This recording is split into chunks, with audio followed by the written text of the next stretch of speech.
የኢትዮጵያን ሉዓላዊነት ላለማስደፈር ከታገሉና መስዋዕት ከሆኑ ጀግና አርበኞች ውስጥ አንዱ ናቸው።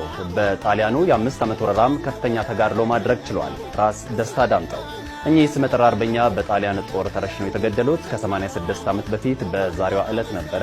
የዕለቱን ከታሪክ ትኩረታችን ነው። ብሩክታዊት አስራት አዘጋጅቷለች።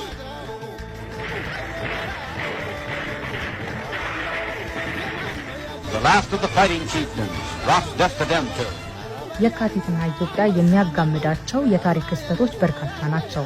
በዚህ ወር ሊታወስ ከሚችለው የታሪክ እውነት የሚመዘዘው ደግሞ የአርበኛ ራስ ደስታ ዳምጠው ታሪክ ነው። ኢትዮጵያ ከነበሯት አርበኞች ግንባር ቀደም ከሚጠሩት ውስጥ አንዱ የሆኑት አርበኛ ራስ ደስታ ዳምጠው በወራሪው የጣሊያን ጦር ተይዘው በግፍ የተገደሉት የካቲት 16 ቀን 1929 ዓ.ም በዛሬው ዕለት ነበር።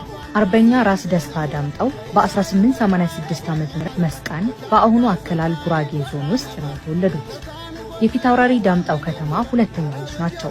በመጀመሪያ ልጅ ደስታ ዳምጠው ተብለው በቤተ መንግስት ባለሟል ሆነው ሲያገለግሉ ከቆዩ በኋላ በ1916 ዓ.ም የፈረሰኞች አዛዥ ስልጣን አገኙ። የቀዳማዊ ኃይለ ሥላሴ ልጅ የሆኑት ልዕልት ተናኘ ወርቅን ካገቡ በኋላ ስልጣናቸው እንደተጠናከረ ይገለጻል። ራስ ደስታ በደጃዝማችነት ማዕረግ በኃይለ ሥላሴ መንግስት ውስጥ ከ1921 ዓ.ም ከፋን አስተዳድረዋል። በ1925 ዓ.ም ራስ የሚለውን ማዕረግ ተሰጥቷቸው ሲዳሞንና ቦረናን አስተዳድረዋል። አርበኛው ራስ ደስታ ለስልጣኔ ሀገርን ለማዘመን ያላቸው ፍላጎት በወቅቱ ከነበሩ መሰሎቻቸው በተለየ ተራማጅ አድርጓቸዋል።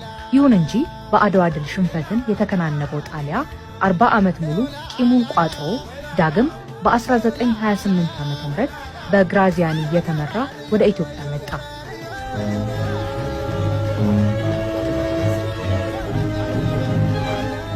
በጊዜው ጣሊያን ዘመን ያፈራውን ቴክኖሎጂ ያዳበሰውን የጦር መሳሪያና የጦር አውሮፕላን ነበር ይዞ የመጣው። በተቃራኒው ኢትዮጵያ ብዙም ያልተሻሻሉ ቁጥራቸውም ከ60 ሺህ የማይበልጥ መሳሪያዎችንና የማይበገር ወኔና ጀግንነት ያላቸውን አርበኞቿን ይዛ ነበር የተዘጋጀችው።